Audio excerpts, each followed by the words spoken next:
कैसे रह रहे होंगे ये हम यहाँ पर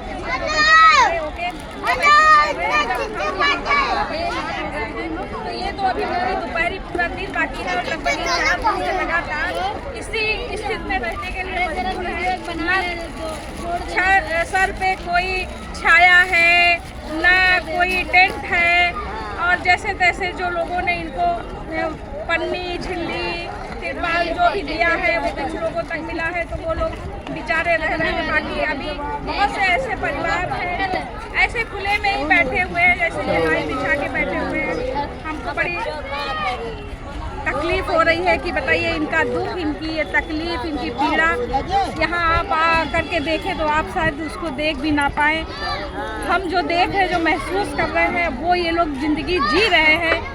हम तो अभी शायद अपने घर चले जाएंगे, लेकिन ये यहाँ पर इसी स्थिति में रहेंगे जब तक इनको पुनर्वास के लिए कोई आर्थिक सहयोग या सुविधा नहीं मिलेगी। तो सरकार से मेरी ये अपील है कि इन बेघरों को, जो बेघर हो गए हैं, इनको जो है आर्थिक सहयोग दें, इनको पुनर्वास के लिए इनकी झुग्गी झोपड़ियाँ बनाए। मैं तो ये कहती हूँ कि इनको आवास देना चाहिए। जहाँ जहाँ पर जिसकी झुग्गी झोपड़ी थी, सरकार को वहीं पर उनका आवास बनाकर देना चाहिए। जैसे बहन कुमारी मायावती जी के शासनकाल में मानवर काशीराम निवास योजना बनाया गया, बसेरा बनाया गया, और जो है उनको जो इसी तरह से झुग्गी में रहने वाले लोग थे उनको वहाँ बसाया गया।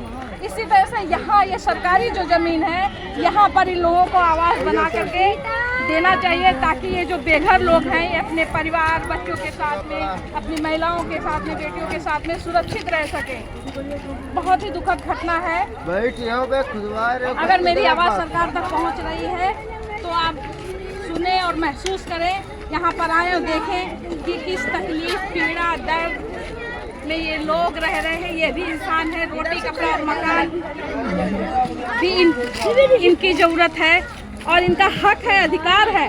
और शासन सत्ता पे आप बैठे हो, आप आका हो, आप आका बने हुए हो, आप राजा बने हो, आप मुख्यमंत्री बने हुए हो, आपके हाथ में है इनको वो सारी सुविधाएं दिलाना। आपको ये जिम्मेदारी उठानी होगी, आप अपनी जिम्मेदारी से मुंह नहीं मोड़ सकते हैं। इसलिए आपसे अपील करती हूँ मैं, लक्ष्य कमांडर रजनी सोलंकी, कि जिनकी झुग्गी झोपड़ी जल गई हैं उनको राहत सामग्री और पुनर्वास की व्यवस्था सरकार की तरफ से की जाए। कुछ मानवतावादी लोग यहाँ पर आए, खाने पीने की चीज़ें दी, कपड़े दिए, बिस्तर भी दिए हैं, लेकिन आम आदमी कहाँ तक देगा?